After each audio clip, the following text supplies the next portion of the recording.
The bigger picture understanding of your swing right now, based on the information you gave me and based on what I see on camera, is that you're swinging a little too far from the inside, meaning your club is coming from a little too far behind the hands and behind the body in the downswing, and that's leading to more of an inside out club path, a little too much.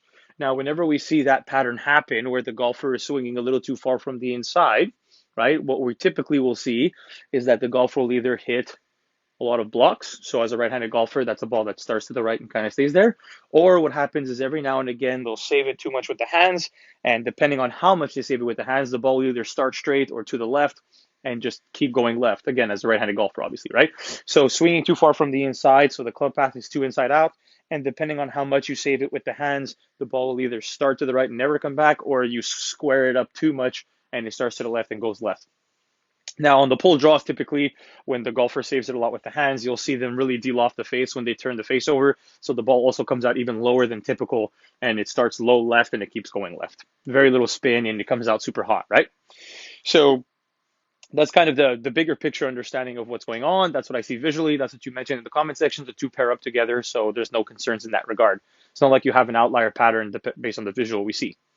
So the question then becomes, okay, so as a starting point, how do we get the club path less from the inside? So how do we get you to neutralize the effect of the curve where the club isn't stuck behind you, but that you're coming in just a little less shallow, a little more neutral into the golf ball? Because if you come in with the club path a little more neutral into the golf ball, we can minimize the curvature, obviously, right? Where the ball's not starting too far right or too far left and curving all over the place. But also, it's a lot easier to start the ball in line when the club head is coming from a straighter position into the ball. When you're coming so far from the inside, technically, I'm always naturally going to want to start the ball way right unless I do something with the hands to save it, right? So that's kind of the idea of what we see with your golf swing in particular. So the question then that you need to ask yourself is, how do I swing less from the inside? Well, one option, which I give to a lot of players, and I actually just did this for another online lesson right before I filmed yours for a student, is you get a player to start rotating better. Because if I take your golf swing and I get you to start rotating better, rotation is naturally going to want to bring the variables in front of me. And this is the same for any golfer who tries to add rotation. Because if I stand here and I rotate on the backswing, because my body's rotating this way, my hands and club are going to want to get that way. And if I try to rotate the other way, my hands and club are going to want to get in front of me first before turning the corner. So rotation, theoretically, is one option for golfers to swing less from the inside. So two golfers come into the downswing. One golfer is not very open in the downswing, so he's coming very inside out. The second golfer has more rotation by this point, so instead of being here, that golfer is there. Well, the more rotation, if you're going to notice that I've added, the less from the inside I'm swinging. Now this club head is closer to my hand path, and I'm swinging more neutral into the ball. So rotation, in theory, would help. Now, the problem with a player like you is that we have to take everything into consideration. You are somebody who already, as based on the information that I was given by you, and I can certainly see this with your golf swing, you tend to hit the ball on the lower side. Well, what does rotation do to the loft? Everything is connected here with my body, right? So when I rotate open, yes, I'm getting less stuck.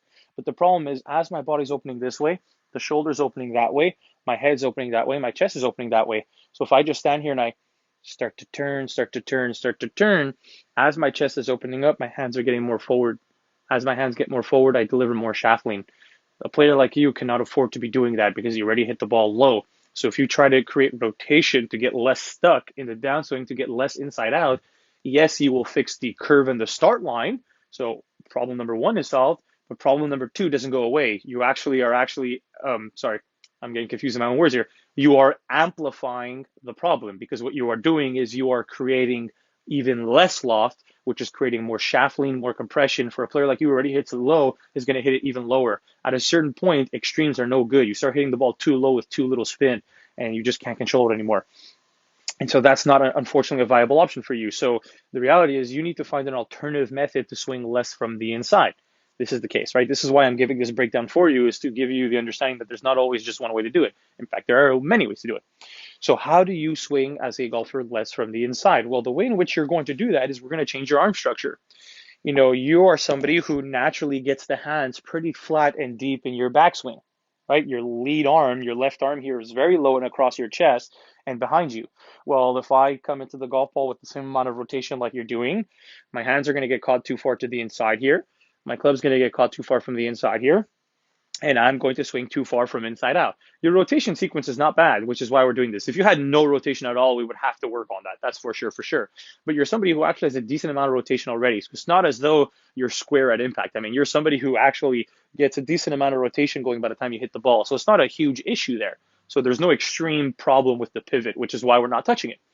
So the arm structure gets very flat. Well, what happens if you take a golfer whose arm structure is as flat as yours is, but instead of being flat, we raise it up?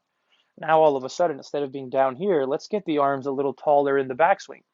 Well, if you make the same rotation moves as you were doing before, when you're starting lower and deeper with the hands, you're going to get stuck more from the inside. But if we raise the hands up and we train you to get taller with the hands, now your hands are more in front of you in the downswing. The club is not as stuck in the downswing. You're swinging more neutral into the downswing. And because you're a little bit steeper on the ball, your attack angle and your spin loft completely changes, and you start to kick the ball a little bit more up in the air. All of a sudden, now you get a higher ball flight that you wanted. You get the loft issue sorted. You get the club path issue sorted. Now we found a method that actually fixes both problems at once instead of just fixing one and penalizing the other. And this is the important part about coaching, is that there's not always one way to do it. In fact, you have to take all of the elements into consideration when you're making this type of adjustment. So in terms of a drill, really basic stuff, I'm going to keep it simple and light here for you. All I want you to do is take an alignment stick and put it in the ground around a 55 degree angle vertically. Okay, so not 45, a little more upright than that. And what you're going to do is you're going to put this behind you to where you wouldn't necessarily make contact with it. Okay, I wouldn't want you to have to worry about hitting it, but I want you to use it as a visual. And so let's just assume that this leaf here, I don't know if you can see this leaf. Let's say that this leaf here is my golf ball, right? So let's put the sleeve on the ground. Well, the alignment stick is going to go in the ground maybe a half inch inside the line of where the leaf, the ball, is going towards the target. So what I want you to do here is I just want you to feel as though your hands and club are going to stay more in front of this stick on this side of it in the backswing.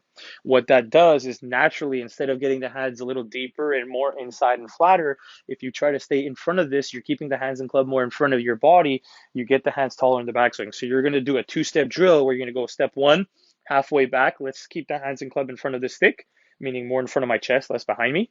And then step two, let's try to push the hands to the sky and feel them taller. And what this is going to do is this is going to neutralize a lot of your problems. So we don't actually want to go from here to here. I want you to keep that in mind. I am always going to exaggerate it a little bit visually, but I want it to go in reality from here to like there.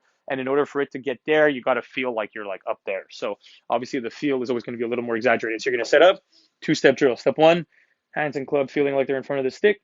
Step two, you're going to continue to stretch the hands up to the sky, a lot taller. And then step three, because the hands are coming up to the sky, now as you're coming into the golf ball, you're a lot more neutral with the direction that the shaft is coming into the ball. So we fix the club path issue. And obviously, because you're not super shallow, delivering such a strong face, kind of very inside out, very delofted pattern that requires a lot of curve right to left, but also a very strong compression. We're trying to remove some of that so we can kick up the spin rate a little bit, get the ball a little bit higher in the air. So you're going to set up to the ball, hands and clubs staying more in front of the stick in the backswing. Step one. Step two, stretch the hands a little taller to the sky. And then step three, don't worry about the stick. You're setting up far enough behind it where you won't make contact with it. We're just going to come down and hit the golf ball and turn. And you're going to turn the same way you normally would. Don't try to put any sort of crazy emphasis on the downswing. Trust that the change you're making in the backswing is going to influence everything differently on the way down and through the golf ball. Okay, so this is what I want you to be focusing on for the time being.